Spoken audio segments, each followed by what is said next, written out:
This is a 5-lever mortise lock that you have on your house. Pretty secure really, very hard to pick. You can pick them though, they are time consuming. What I've done for this one is, for the demonstration, is drill this. It's always been drilled through the R plate, which does take a bit of time. There's a 10mm drill there, well 8mm say, but you only need a 6 really. Slightly out of place, but we can still open it like this.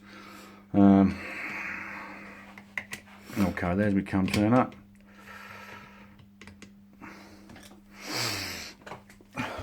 Once I've drilled it, I'm inside it.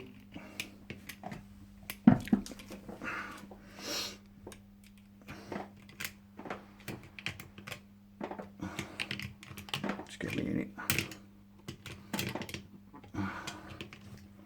Just take a bit of time just to grab these levers. Slightly out of place, that drill.